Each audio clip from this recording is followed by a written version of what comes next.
روزہ رکھنا ہوگا، یعنی روزہ بھی ہمیں تقوی کی طرف لے جاتا ہے اور اللہ کی بندگی کی طرف لے جاتا ہے۔ گرچہ روزے کے واجب ہونے کی اصل جو حکمت ہے اور علت جو ہے وہ روایات میں بیان ہوئی ہے۔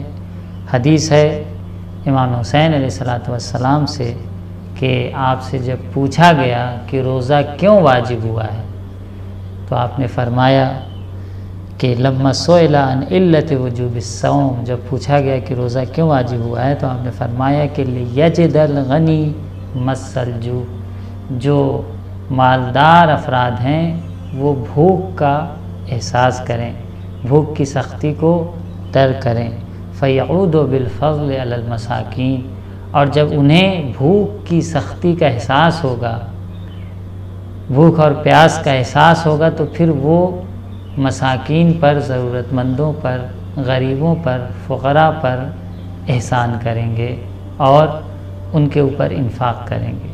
تو ایک وجہ روزے کے واجب ہونے کی یہی ہے کہ جب مالدار اور غریب دونوں ایک ہی صنف میں آ کر دونوں بھوکے رہیں گے، دونوں دن بھر کچھ نہ کھائیں گے نہ کچھ نہ پئیں گے، اور گویا ایک جہتی کا پیغام دیں گے کہ گویا چاہے مالدار ہو یا غریب ہو، دونوں ایک طرح سے زندگی گزار رہے ہیں، صبح سے شام تک بھوکے رہ رہے ہیں۔ تو انسان جو مالدار ہے اس کو احساس ہوگا کہ بھوک کیا چیز ہوتی ہے اور پیاس کیا چیز ہوتی ہے، اور اس کے علاوہ دوسری بھی سختیاں جو ہیں آج کے زمانے میں بھوک اور پیاس کا مسئلہ کم ہے، لیکن دوسری جو ضروریات ہیں، خود مالدار کے لیے سختی کا تحمل کرنا، مشکلات کا اٹھانا سبب بنتا ہے کہ وہ اپنے سے جو نیچے افراد ہیں، جو غریب ہیں، جو ضرورت مند ہیں، جو پریشانیوں میں زندگی گزارتے ہیں، ان کی طرف توجہ کریں۔ تو بے شک روزہ وہ چیز ہے جو ہمیں تقوی الہی اور بندوں کا خیال رکھنے کی طرف لے جاتا ہے۔ اس لیے ماہ رمضان کے روزے سے ہم غافل نہ ہو۔ اگر ہم روزہ رکھتے ہیں تو ہم اپنی زندگی کے بہت سے امور میں جس کو ہم نے ابھی تک اصلاح نہیں کیا ہے، اصلاح کرنے کی توفیق اور سعادت ہمیں نصیب ہوگی۔ حدیث مختلف ہیں روزے کے بارے میں، روزے کا فائدہ کیا ہے۔ دیکھیے ایک شخص جب روزہ رکھتا ہے تو سب سے پہلی چیز تو صحت کا مسئلہ ہے کہ روزہ رکھنے سے انسان کی صحت بنتی ہے۔ صوموا تصحوا، حدیث میں ہے کہ روزہ رکھو تاکہ صحت مند بنو، اور سائنس کے اعتبار سے بھی سال میں کچھ دن بھوکے رہنا انسان کے لیے فائدہ مند ہے، صحت کا باعث ہے۔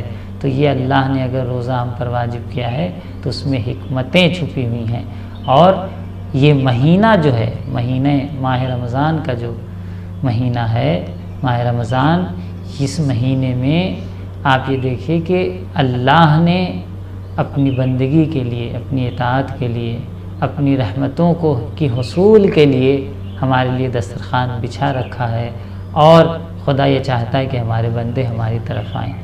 تو اگر ہم پورے سال اللہ کی عبادت اور بندگی میں نہیں بھی رہے ہیں تو اس ایک مہینے میں اللہ کی بارگاہ میں توبہ کر کے، اپنے گناہ سے مغفرت طلب کر کے اللہ کی بندگی کی طرف جا سکتے ہیں۔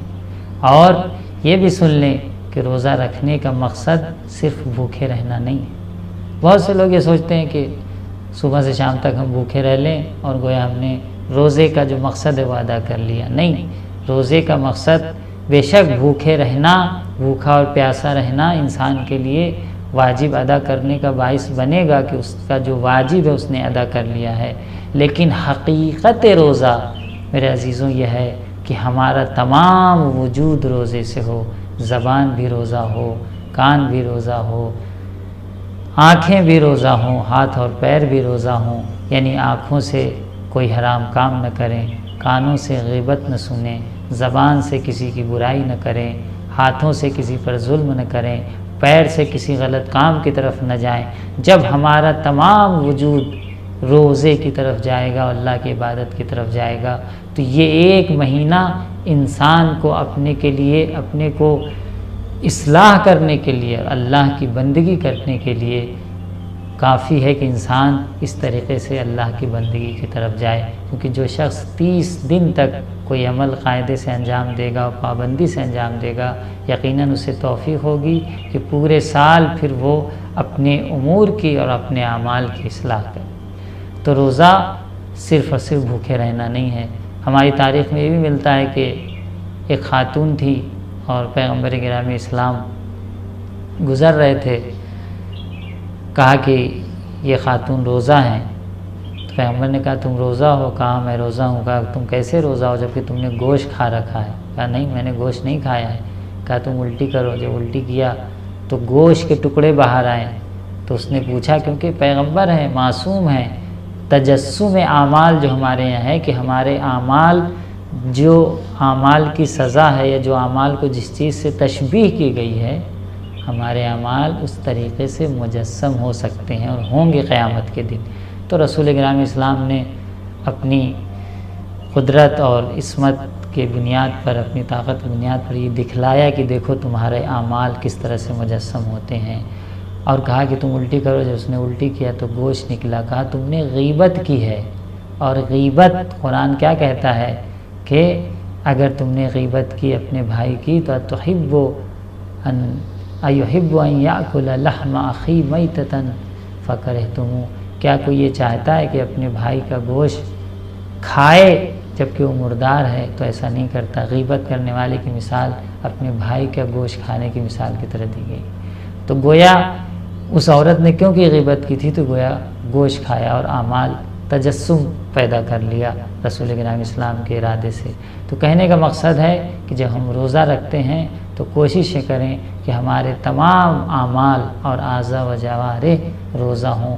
روزے کے بہت سے فوائد ہیں، روایات میں اور بھی روزے کے بارے میں، مثلا حدیث میں ملتا ہے کہ جیسا کہ میں نے اشارہ کیا، چھٹے امام جعفر صادق علیہ السلام فرماتے ہیں کہ انما فرض اللہ الصیام لیستوی بہ الغنی والفقیر، اللہ نے روزے کو اس لیے واجب کیا ہے تاکہ فقیر، غریب اور مالدار کو برابر کر سکے، جیسا کہ اس روایت میں بھی اشارہ تھا۔ یا ایک دوسری روایت میں مولا کائنات سے ہے کہ آپ نے فرمایا کہ لکل شیء زکاۃ وزکاۃ البدن الصیام، ہر شے کے لیے زکوٰۃ ہوتی ہے۔ زکوٰۃ کس لیے ہوتی ہے؟ زکوٰۃ کا مقصد کیا عزیزوں؟ بہت اچھی تشبیہ ہے۔ زکوٰۃ کیوں ہوتی ہے؟ زکوٰۃ ہمیشہ اگر مال کی زکوٰۃ دیکھی جائے تو مال کو پاک کرنے کے لیے ہوتی ہے، یعنی جب وہ حصہ آپ مال سے نکال دیں گے تو آپ کا مال پاک و پاکیزہ ہو جائے گا۔ تو جس طریقے سے مال سے زکوٰۃ نہ نکالیں تو آپ کا مال پاک نہیں ہوگا، پاک و پاکیزہ نہیں ہوگا، اس کے اندر برکت نہیں آئے گی۔ زکوٰۃ برکت کے لیے ہوتا ہے۔ اسی طرح جو ہمارا وجود ہے، ہمارا جسم ہے اور جو ہماری صحت ہے، اس کے لیے بھی ایک زکوٰۃ ہے۔ اگر ہم زکوٰۃ نکالتے ہیں تو پھر ہمارے بدن میں، ہمارے جسم میں سلامتی اور برکت اور بڑھے گی۔ جس طریقے سے ہم مال کی زکوٰۃ نکالتے ہیں تو یقین رکھتے ہیں کہ اب ہمارا مال بابرکت ہو گیا ہے، طاہر ہو گیا ہے، پاک ہو گیا ہے۔ اسی طریقے سے جب ہم روزہ رکھتے ہیں تو گویا ہم نے اپنے بدن کی زکوٰۃ نکال دی ہے، اور جب بدن کی زکوٰۃ نکال دیں گے ہم تو گویا ہمارا بدن بابرکت ہو گیا ہے، پاک ہو گیا ہے، بلاؤں سے، مصیبتوں سے، طرح طرح کی بیماریوں سے ہمارا بدن جب اس زکوٰۃ کے ذریعے، جو روزہ ہے اس کی زکوٰۃ ہے، اگر ہم اس کی زکوٰۃ کو ادا کریں گے تو طرح طرح کی بیماریوں سے بھی ہمارا بدن محفوظ رہے گا۔ تو ماہ مبارک رمضان میں اللہ کی بندگی اور اللہ کی رحمتوں سے خود کو محروم نہ کریں، یہی ہماری سفارش ہے۔